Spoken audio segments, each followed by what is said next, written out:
야고보서 5장 13절에서 18절 말씀을 제가 봉독하겠습니다. 너희 중에 고난당하는 자가 있느냐? 그는 기도할 것이요. 즐거워하는 자가 있느냐? 그는 찬송할지니라. 너희 중에 병든 자가 있느냐? 그는 교회의 장로들을 청할 것이요. 그들은 주의 이름으로 기름을 바르며 그를 위하여 기도할지니라. 믿음의 기도는 병든 자를 구원하리니 주께서 그를 일으키시리라. 혹시 죄를 범하였을지라도 사하심을 받으리라. 그러므로 너희 죄를 서로 고백하며 병이 낫기를 위하여 서로 기도하라. 의인의 간구는 역사하는 힘이 큼이니라. 엘리야는 우리와 성정이 같은 사람이로되 그가 비가 오지 않기를 간절히 기도한즉 3년 6개월 동안 땅에 비가 오지 아니하고 다시 기도하니 하늘이 비를 주고 땅이 열매를 맺었느니라. 아멘. 하나님의 말씀입니다. 기도에 관한 설교를 많이 해도 과하지 않은 것은 신앙생활에서 기도가 차지하는 아주 중요한 비중 때문이죠. 기도 없는 신앙생활은 불가능하다고 자신 있게 말할 수 있을 정도로 그렇습니다. 흉내는 낼 수 있지만 기도 없이는 능력이 나타날 수 없고 기쁨이 나타날 수가 없습니다. 신앙의 힘이, 신앙의 기쁨이 나타날 수 있는 원동력, 우리의 삶 속에서 정말 말씀에 순종할 수 있고 또 그 말씀을 행할 수 있는 용기, 그리고 말씀을 다른 누군가에게 전할 수 있는 그런 원동력, 이런 모든 것들, 하나님께서 주시는 아름다운 소명과 비전, 이런 모든 것들은 바로 기도에서 비롯된다고 말할 수 있습니다. 그래서 사도 야고보는 오늘 야고보서를 썼던 이 사도 야고보는 처음과 마지막을 기도에 관한 메시지로 채웠어요. 1장 야고보서 1장 5절 말씀을 보면 너희 중에 누구든지 지혜가 부족하거든 모든 사람에게 후히 주시고 꾸짖지 아니하시는 하나님께 구하라. 그 앞의 내용은 인사고요. 야고보가 전하고자 했던 그 공동체의 독자들에게 처음 했던 권면은 하나님께 구하라. 그리고 오늘 우리가 읽었던 이 본문에서 기도에 대한 내용으로 마지막을 쓴 것을 보면 믿음의 행함을 강조했던 야고보, 사도 야고보가 말하고 싶어하는 것은 행하는 믿음의 능력, 이것은 다른 데서 오는 것이 아니라 기도로부터 우리들에게 주어지는 것이다. 이 말을 전하고 싶었기 때문에 이렇게 기도에 대한 내용을 넣은 것이 아닌가 생각이 듭니다. 우리는 그 어느 때보다도 정말 기도하기 어려운 그런 상황에 과거 그 어느 때보다도 그런 상황에 놓여 있습니다. 다양한 전자기기를 통해서 핸드폰이라든지 유익하기도 하지만 이런 것들을 통해서 우리의 시각과 청각을 자극하고 우리의 마음을 하나님에게서 어느덧 멀어지게 하고 세상에 관심을 가지고 갈 수 있도록 끊임없이 우리들을 유혹하는 그런 모든 환경이 그런 것들로 가득 차 있다라고 하는 것입니다. 우리의 믿음의 중심을 흔드는 악한 영의 사단의 역사는 아주 거창한, 우리들 가운데 펼쳐지는 아주 거창한 외적인 사건을, 고통스러운 일을 우리들에게 벌임으로 인해서 우리들의 믿음을 흔드는 게 아니라 다른 전략을 쓰고 있죠. 그래, 예배는 드려도 좋아. 그런데 기도는 하지 마. 그래, 말씀을 읽어. 그러나 하나님께 기도는 안 해도 돼. 말씀을 잘 듣는 거죠. 그래, 교회는 다녀. 그러나 세상에 나아가서는 너희들이 즐기고 싶은 거 즐기면서 해도 되잖아? 하나님은 좀 천천히 나중에 생각해도 돼. 그런 전략을 이 현대 많은 그리스도인들에게 쓰면서 많은 이들이 기도하지 못하게 하는 그런 환경을 만들고 있다고 하는 것입니다. 우리의 기도를 방해하는 것은 환경뿐만이 아닙니다. 우리의 본성 자체가 기도를 하고자 하는 것에서 좀 멀어져 있죠. 우리의 육체적 본성은 자꾸 기도하지 않게 합니다. 우리가 은혜의 수단을 강구하지 않고 게으르게 되면 우리는 금세 아주 형편없는 무성한 잠초만 가득한 마음밭이 되고 말입니다.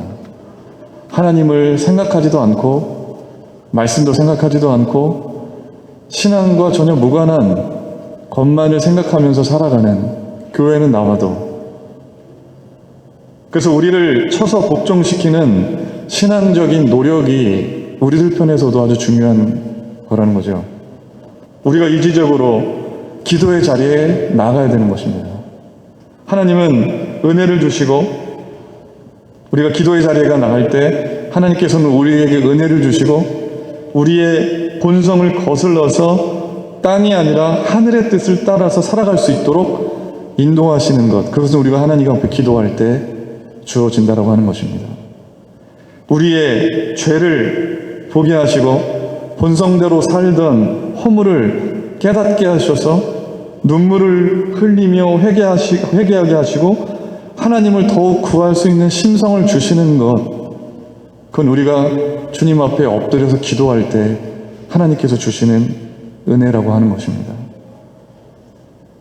오늘 수많은 시대 속에서 지극히 아주 작은, 누구도 거들떠보지 않는 지극히 삶의 작은 자리일지라도 하나님께 쓰임받았던 그리스도인들은 하나도 빠짐없이 기도했던 사람들이었어요. 기도를 통해서 하나님을, 예수님을 꾸준히 만나고 그분의 뜻을 마음속 깊이 확신하게 되고 그 음성을 듣고 힘을 얻고 능력을 얻어서 그분의 말씀을 순종할 은혜를 얻어서 그 말씀에 순종하는 삶을 살았던 것이 많은 기도의 그리스도인들이었습니다. 저도 이 말씀을 준비하면서 다시금 기도의 중요성을 깨닫게 하신 나의 목회의 원동력, 내가 준비하는 도모하는 모든 일들의, 하나님을 위한 일들의 모든 원동력은 기도임을 다시금 깨닫게 하신 주님께 감사를 드립니다.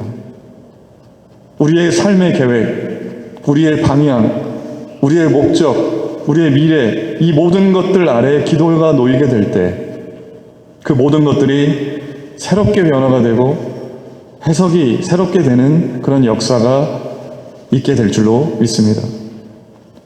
오늘 사도 야고보는 고난당하는 자들에게 먼저 권면하고 있죠. 13절 말씀에 너희 중에 고난당하는 자가 있느냐? 그는 기도할 것이요 라고 시작을 하고 있습니다. 여기서 고난당하다라는 단어는 카코파데오라는 단어를 쓰거든요.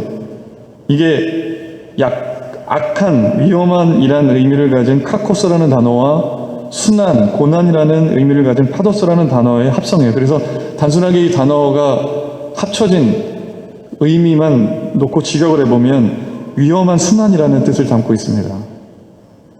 야고보가 말하는 이 고난이 구체적으로 무엇인지 나타나고 있지 않습니다. 그것이 믿음으로 인해서 당하는, 초대교회 때 얼마나 믿는 것 때문에 고난을 많이 받았어요. 믿음으로 당하는 고난일 수도 있고 이유 없이 당하는 고난일 수도 있고 또 우리가 저지른 잘못과 죄로 인해서 당하는 고난일 수도 있어요. 결국은 우리가 인생에서 살아가면서 겪는 크고 작은 모든 종류의 고난을 통칭하는 의미로 이 이야기를 썼다고 봅니다. 그 고난이 육신적인 걸 수도 있고 정신적인 걸 수도 있죠. 우리가 이런 고난 중에 있을 때 야고보가 말하는 것은 기도하라고 권면해요. 고난 중에 있을 때 기도하라. 우리가 잘 아는 말씀이죠. 그러나 그 기본적인 원칙을 우리는 잘 지키며 살아오지 못하는 게 우리의 현실이에요. 사실 기도가 가장 간절할 때는 우리가 고난 가운데 있을 때예요. 평안할 때는 기도를 하는 둥 마는 둥 하다가 내 힘으로 도저히 되지 않는 인생의 큰 벽에 부딪혔을 때, 그때야 비로소 하나님을 찾고 기도할 때가 많다는 거죠. 이것은 어떻게 보면 인간의 당연한 생리예요. 우리의 본성이 그렇지 않습니까? 괴로우니까 무언가를 찾게 돼 있어요. 괴롭지 않을 때는 평안하니까 아무것 도움도 구하지 않고, 사실 고난이 찾아올 때 아이고 죽겠으니까 주님 소리를 부르게 되는 게 어떻게 보면 당연한 생리고, 고난이 찾아올 때 기도하는 것은 비교적 그래도 쉽다라고 우리가 생각해 볼 수가 있습니다. 그런데 우리가 평안할 때 하나님께 기도하는 게 더 어렵다라는 거죠. 인생에 아무런 일이 없을 때. 오늘 야고보는 고난 중에 있느냐? 그럼 기도하라는 말 뒤에 이런 말을 덧붙였어요. 즐거워하는 자가 있느냐? 그는 찬송할지니라. 여러분, 찬송은 무엇인가요? 우리가 부르는, 예배 시간에 부르는 이 찬송도 신앙의 많은 선배들이 자신의 하나님을 향한 신앙의 고백, 하나님께 그렇게 드리고 싶었던 뜨거운 기도의 가사들에 멜로디를 입혀서 우리가 그 아름다운 그 가사 안에 담겨진 신앙의 뜨거운 순수한 열정을 느끼면서 함께 부르잖아요. 시편에서 보면 이 시편의 모든 구절 내용들은 다 하나님께 드리는 기도로 많이 구성이 되어져 있어요. 그래서 찬송한다는 것은 넓게 보면 하나님께 기도하는 것과 같은 것이죠. 찬양의 가사의 기도가 나의 기도입니다 라는 마음으로, 그런 심정으로 우리는 때로 눈물 돌리면서 찬양하기도 하지 않습니까? 결국 즐거울 때 찬송하라는 것은 인생에 고난이 올 때뿐만 아니라 우리가 즐거울 때에도, 평안할 때에도, 하나님 어떤 상황 속에서도 우리가 하나님 앞에 드리는 기도를 멈추지 말아야 한다라는 이야기입니다. 야고보는 특별히 14장에서 병든 자들을 위한 기도에 대한 메시지로 내용을 더 확장시켜 나가요. 기도에 대한 내용을. 14절 말씀에 너희 중에 병든 자가 있느냐? 그는 교회의 장로들을 청할 것이요 그들은 주의 이름으로 기름을 바르며 그를 위하여 기도할지니라. 고난 중에서도 병으로 고생하는 자들을 언급하면서 교회의 장로들에게 기도를 요청하라고 권면하고 있습니다. 지금 우리가 생각하는 이 장로님들, 장로 직분이랑 좀 다르죠. 당시에 엘더라고 불렀던 이 장로는 교회의 목회자 역할도 하고 교회의 지도자로서 역할을 했던 그런 모든 사람들을 다 통칭했던 단어예요. 지금은 의료 시스템도 잘 갖추어져 있어서 가까운 병원에 가서 진료받고 검사 잘 받고 수술도 잘 받으면 아주 심각한 질병도 많이 나을 수가 있죠. 가벼운 병은 약국에서 약을 사서 먹으면 금방 나을 정도로 지금의 의료 기술은 아주 많이 발달했습니다. 근데 불과 제가 35년 전이죠. 제가 태어난 고향에서 그때는 의원이 하나밖에 없었거든요. 지금 제가 이제 미국에 오기 전에 제 고향을 찾아갔을 때 정말 병원이 되게 많이 있더라고요. 근데 제가 어릴 적에 5, 6, 7살 그때만 해도 의원이 아주 조그만 의원이 하나밖에 없었어요. 고향에. 제가 한 번은 오른손 검지손가락을 다친 적이 있었거든요. 깨진지 모르고 던지다가 그 깨진 면에 손가락 검지가 찢겨져 나가면서 아주 피를 되게 많이 흘렸던 적이 있습니다. 막 울면서 그 검지를 휴지로 싸서 집에 와가지고 이제 병원에 갔는데, 병원에서 이제 조그만 의원이다 보니까 꼬매는 기술이 많이 없으셨던 거예요. 그래서 제대로 꼬매지 못해가지고 그 살을 그냥 제거하는 그런 조치만 취하고 결국에는 손에 아주 큰 흉터만 남은 상태로 있거든요. 불과 몇십 년 전만 해도 의료기술이 아주 열악했던, 물론 지방이고 고향이었지만, 그런데 2000여 년 전에는 어떻겠습니까? 의술을 갖춘 사람도 많지 않았고 지금과 같은 의료시설과 약이 있었겠어요? 가난한 사람들은 지금 생각할 때 아주 경한 병만 걸렸어도 그게 목숨과 바로 직결되어 있는 그런 때였던 거죠. 근데 오늘 야고보는 병에 걸린 사람에게 뭐라고 권면하고 있습니까? 너희 중에 병든 자가 있느냐?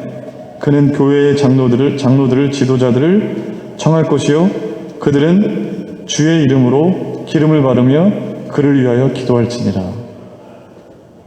이 방법밖에 없었기도 했지만 궁극적으로 우리들을 치료하시는 분은 주님이시라는 믿음의 고백이 이 안에 담겨져 있는 거죠. 기름을 발랐다고 하는 것은 이 당시에는 일상적인 용도에 있어서는 만평통치약처럼 올리브유를 바르는 것이 당시의 관습이었기 때문에 또 다른 의미로는 이 기름이라고 하는 것은 하나님의 특별한 은혜를 받은 자로 구별하는 그런 의미로 발라주면서 그걸 상징하는 행위로 이런 것을 발랐다고도 성경 주석가들은 그렇게 얘기를 합니다. 여기서 말하는 병은 가벼운 병이었을 수도 있고 심각한 병이었을 수도 있지만 장로들을 청할 정도면 그는 목숨과 아주 직결되어 있는 병이 분명합니다. 사람이 이런 정도의 병이 들게 되면 육신만 병드는 게 아니라 괴로운 게 아니라 정신적으로 쇠약해지고 나약해짐을 경험하게 됩니다.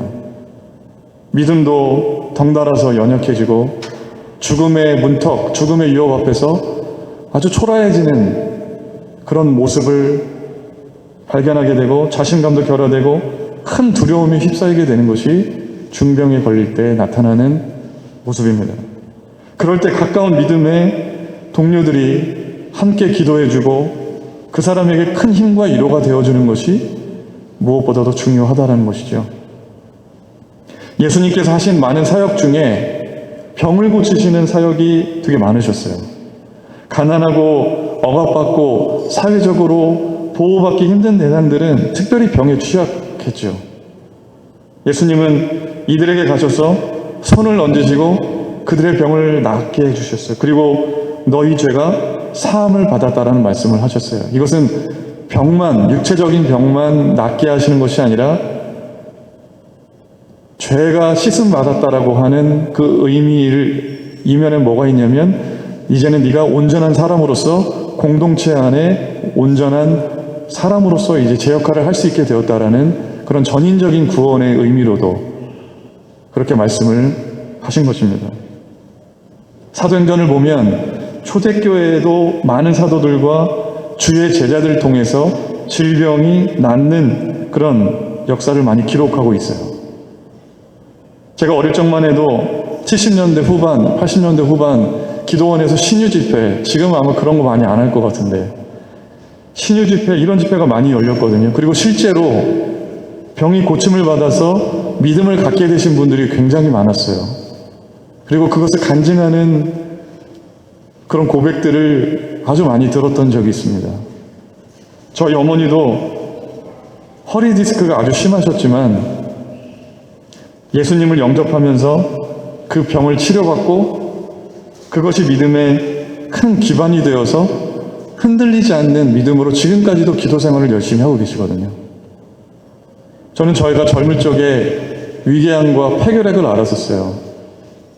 폐결핵은 6개월 동안 매일 한 주먹 정도씩 되는 그 많은 양의 독한 약을 매일같이 먹어야 6개월 동안 먹어야 낫는 병이었거든요.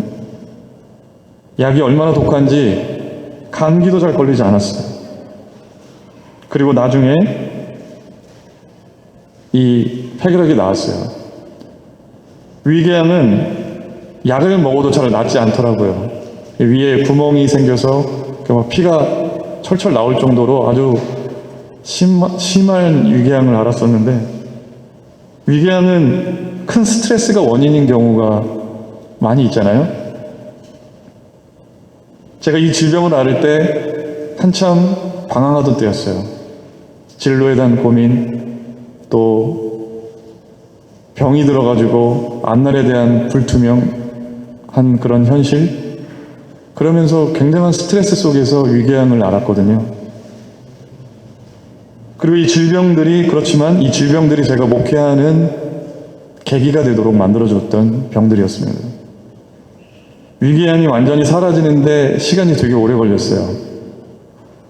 신학교에 들어가서 시간이 지나면서 나를 향하신 하나님의 소명이 깨달아지고 은혜를 받으면서 이게 차츰차츰 통증이 아예 없어지진 않았지만 차츰차츰 사라지더라고요.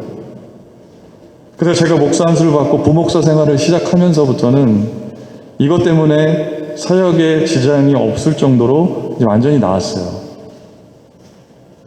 저는 그래서 의료기술을 통해서 나은 것이지만 궁극적으로는 하나님께서 나의 병을 고쳐주셨다는 믿음의 고백을 자신 있게 할 수 있습니다. 아무리 약을 먹어도 고쳐지지 않을 수 있지만 하나님은 그 사람의 심령을 새롭게 변화시켜서 은혜를 주시고 그 사람이 새 사람이 되게 하셔서 새로운 마음을 가지고 세상에 살게 하시면서 은혜 가지고 살게 하시면서 기쁨으로 살게 하시면서 우리들을 새롭고 건강하게 하시는 역사가 있다라고 하는 것입니다. 우리는 의료기술이 발달했다고 아플 때 병원을 가장 먼저 찾아요. 그리고 병원 의사선생님, 용하다는 의사선생님을 가장 먼저 의지합니다.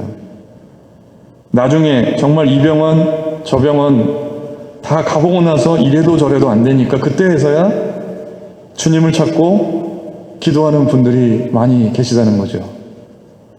육체의 질병이 찾아왔을 때, 또 마음의 어떤 질병이 찾아왔을 때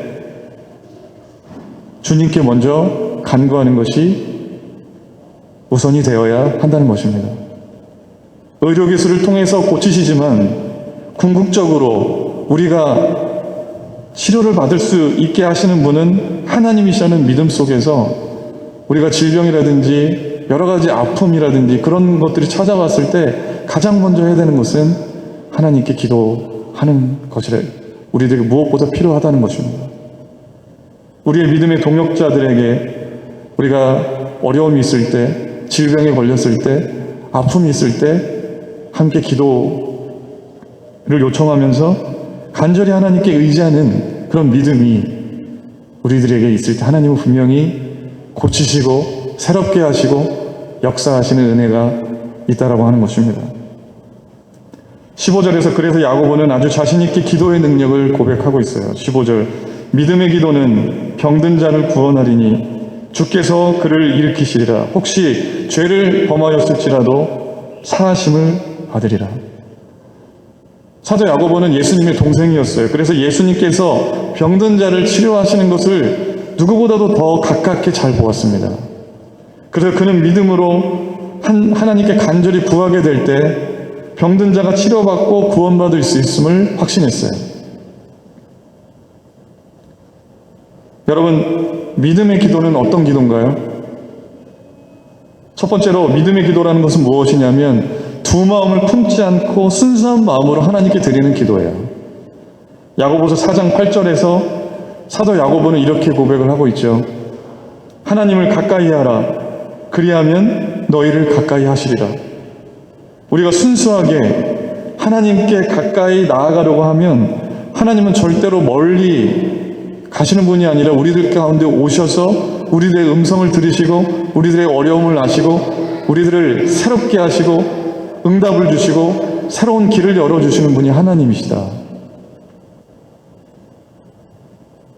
두 번째로 믿음의 기도는 간절한 마음으로 드리는 기도입니다. 죽어가는 딸을 살리려고 간절히 주님께 구했던 회당장, 당시로서는 유대교의 가르침보다는 아주 파격적으로 가르침을 주었던 예수님의 가르침이었기 때문에 많은 유대교의 지도자들이 예수님과 대립하던 때였는데 회당장임에도 불구하고 어린 딸을 살려보고자 그 간절한 마음을 가지고 왔던 사람이 회당장이었잖아요. 우리의 딸이 이제 죽게 되었는데 오직 희망은 예수님밖에 없다는 그런 믿음을 가지고 간절한 마음으로 주님께 왔을 때 예수님께서는 그 회당장의 딸을 살리시고 고쳐주셨어요. 자신의 하인을 살려달라고 구했던 백부장, 그는 겸손하게 예수님께서 오시는 것을 감당하지 못하겠다고, 예수님께서 한 말씀만 하시면 나을 수 있다라고 하는 간절하고 순수한 믿음 때문에 그의 부하가, 그의 하인이 나을 수가 있었던 것을 우리는 기억합니다.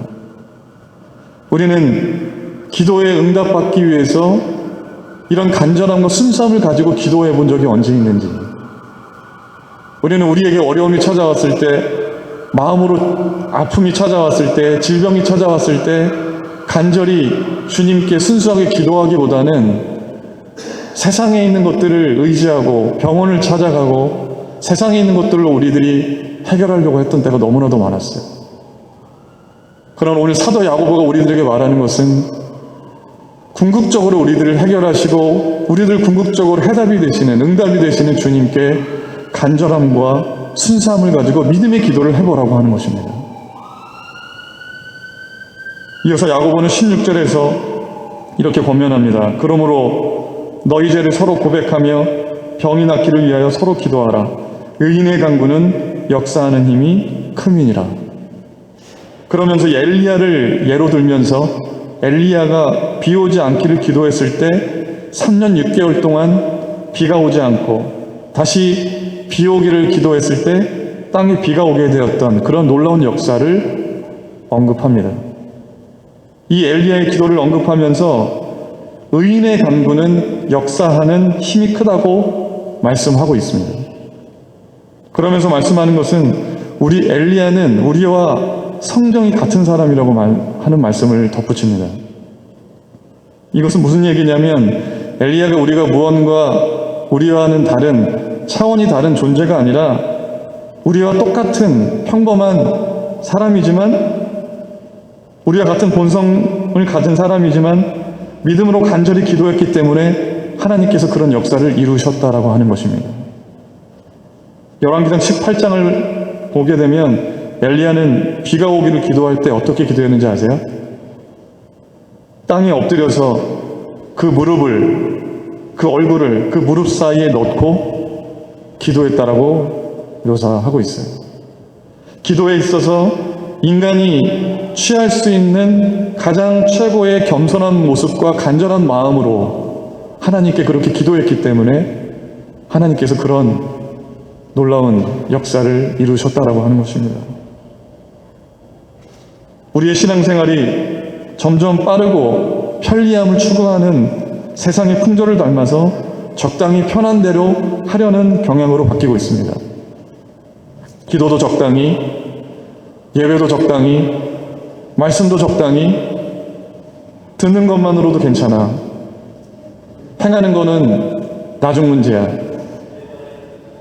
매일 드렸던, 새벽에 드렸던 기도가, 금요철에 드렸던 기도가, 수요 예배 때 참석했던 인원이 점점 줄어드는 모습, 소그룹 모임도 점점 모이기가 어려워지는 그런 것들을 목회 현장에서 많이 봤거든요.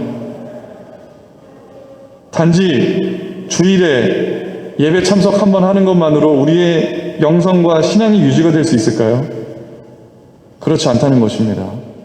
주님 앞에 매일 우리가 다시 한번 결단했으면 좋겠습니다.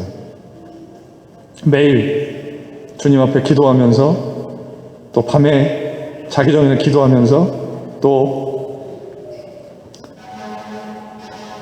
우리에게 주시는 그런 놀라운 축복, 음식 앞에서 감사의 기도를 드리고, 또 우리의 기도가 필요한, 그런 기도 제목이 필요한 이들이 있을 때 우리가 기도 제목을 나누면서 함께 기도하는 그런 기도가 우리들에게 회복되기를 간절히 소망하면서 여러분들에게 저를 포함해서 결단을 촉구합니다. 사랑하는 우리 성도 여러분, 야고보를 마무리하면서 함께 나눈 내용을 정리해 보고자 합니다.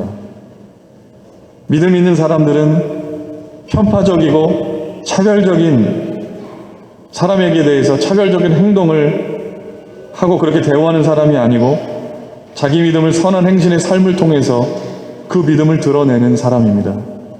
믿음은 언어 생활을 통해서 드러나고 자기의 혀를 통제할 수 있도록 우리의 온 존재가 주님께 지배를 받는, 우리의 입술도 우리의 혀도 주님께 지배를 받는 삶을 살아야 합니다.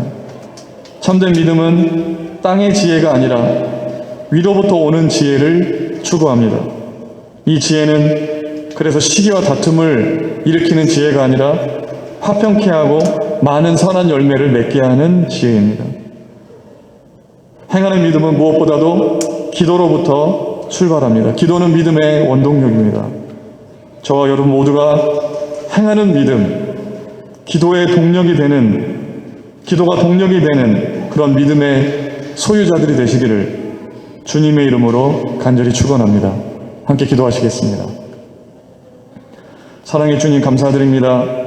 오늘 말씀을 통해서 우리의 믿음이 정말로 살아있는 믿음, 기쁨이 넘치는 믿음, 구원의 감격이 늘 흘러넘치는 믿음이 되기 위해서 우리들에게 무엇보다도 기도가 필요함을 다시금 깨닫게 하시니 감사드립니다.